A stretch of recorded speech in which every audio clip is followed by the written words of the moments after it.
धुळे सुरत मार्गावर भीषण अपघात, 20 ते 25 प्रवासी गंभीर जखमी। विसरवाडी काल सायंकाळच्या सुमारास धुळे सुरत मार्गावर एक भीषण अपघात झाला।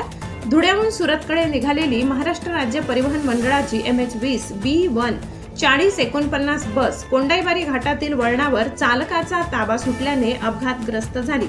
बस सुमारे 10 ते 15 फूट खाली रस्त्यावर कोसळली, ज्यामुळे बसमधील 43 प्रवाशांपैकी 20 ते 25 प्रवासी गंभीर जखमी झाले।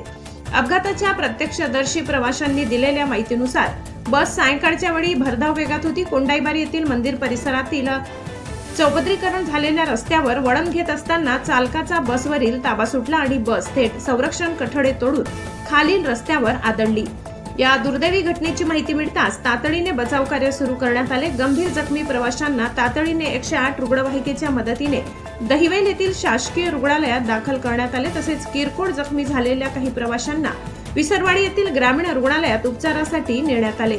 अधिक गंभीर जखमी प्रवाशांना पुढील तातडीच्या उपचारासाठी नंदुरबार जिल्हा रुग्णालयात आणि काही अत्यावस्थ प्रवाशांना धुळे शासकीय रुग्णालयात हलविण्यात आले। या भीषण अपघातामुळे परिसरात शोककळा पसरली।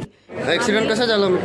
आम्ही येत होतो, आम्हाला कळालं बी नाही ते कसं होत झालं। पूलवरून डायरेक्ट एकदम स्पीडमध्ये होती त्याची गाडी, एकदम हळूहळू एकदम आम्ही सर्व आरोड्या मारायला लागलो, कशी एकदम खाली चालली गेली, थोडंसंच खाडी बसलेली होती, म्हणजे सर्व खाडीमध्ये चालले गेलो। जखमी किती होते? जखमी किती लोक असतील? जखमी 4 लोक होते माझ्यासमोर आणि चांगले वेगळे सर्व मुख्य मारवाले जास्त जखमी वाले, त्यांना कुठं घेऊन गेले त्यांनी दहिवेल। तुम्ही कुठे जात होते? आम्ही सुरत जातोय। कुठून आले? आम्ही धुळ्यावरून आलो आणि एक बाईचं तर सीट खाली। दादा माझे पप्पा आहेत। हो का? आम्ही दोघं एकच सीट